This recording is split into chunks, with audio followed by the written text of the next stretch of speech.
think about your friends and family, that social circle you know. Does anybody have that couple in mind by a show of hands? Just seem like they're in sync, on the same page. You just can tell they have a good relationship, right? By a show of hands, how many of you would say you're in that power couple status? Looks like we've got some work to do. One of the primary things that creates that couple status to a power couple status is effective communication. Today, I want to share with you one aspect of improving communication in a relationship is more along the lines of the administrative side of running your life. So I want to go over what is a weekly admin hour? How does it work? Talk about 5 key topics to go over during this little meeting with your partner. I want to go through the benefits of practicing this relationship tool and give you some specific steps of how you can implement this in your relationship. What is the weekly admin hour? This is essentially a consistent meeting with your partner, hopefully no more than an hour, where you discuss the administrative part of life. This is where you sit down with your spouse or partner, and on a weekly, consistent basis, you're going to go over 5 key bullet points. First of all, you're going to get out your calculators and your calendars and look at the next 7 days. What's on the agenda? What do we got to do for scheduling? Who's picking up the kids from the events? Who's doing dinner? We got that birthday party on Saturday to go to. What arrangements do we need to make? You are looking at the week ahead.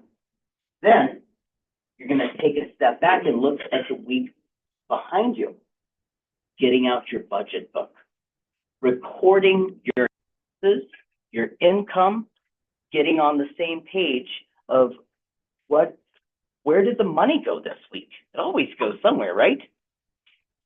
Then you're going to take a look at your cash flow. Looking at the week ahead, projecting what's the income that we're probably going to make. What are the expenses that are planned to come out of the account? Events maybe that might cost some money to attend.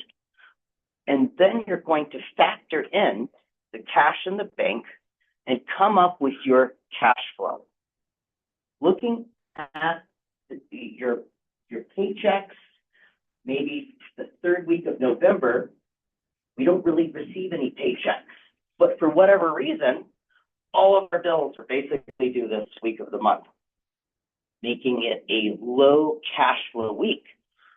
Is this your time of the week, of the month, to go to Costco, drop $500 on all the basic necessities? Probably not. Getting on that same page as far as cash flow. Do we need to exercise frugality in this week? Then you're going to tackle your to-do list together. Looking at the last week's to-do list, anything that didn't get completed gets repeated on this week's to-do list. Checking in with your partner, seeing if they have any projects or things that we need to do around the house. Together, we're on the same page as far as those items. And lastly, check in with them. Ask them, hey, is there anything I can do to better support you this week? Maybe looking at the calendar, looks like you've just got back-to-back activities on Saturday. I'll pick up dinner for us. Or I noticed you have that Zoom meeting that's supposed to end on Thursday at 3:30, but then you're also supposed to pick up the kids on Thursday at 3:30. I'm not doing anything that afternoon. Let me grab one. It helps create that same page dynamic. Okay, we figured out what to do. Let's talk about the benefits. It creates a shared communication. This is going to help eliminate conflict or misunderstanding. We know what's going on. We know who's picking up the kids. We know what we're doing on Saturday at that event. 2, it creates transparency and accountability, especially in the financial realm. You might not think that you have a eating out problem, but when you're writing down every other line item, Chick-fil-A, McDonald's, Panera Bread, that might reflect otherwise. 3, it creates fairness, especially regarding household participation. This is your time to share with your partner, hey, I know you're busy. I feel like I'm just kind of doing all the dishes and the laundry and the house care, and that's fine, but could you help out just a little bit more this week? And 4, it strengthens your partnership, providing an opportunity for you to ask what you want or need as far as the administration part of your life gives you that ability to depend on them and they can depend on you. So how do you set this up?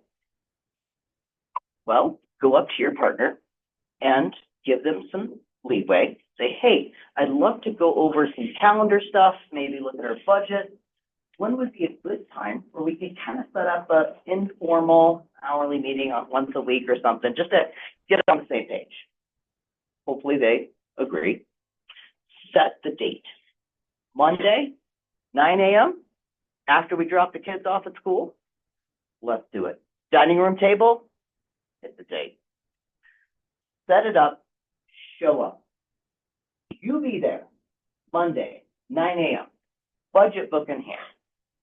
No matter if they show up or not, at least you showed up. And 3, reward yourself. Going over a budget is emotionally painful. This is boring. So treat yourself to some pizza. If you like that caramel frappuccino at Starbucks, have your weekly admin there. Together, being on that same page, spending 1 hour a week to have that communication as far as the administrative side of running a household, relationship, and raising kids is going to help you stay connected throughout the week. So I encourage you to try it. Thank you so much.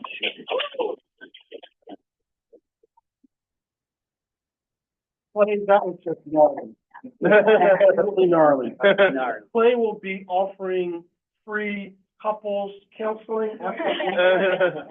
So please make your way up to the conference room if you want to become a power couple.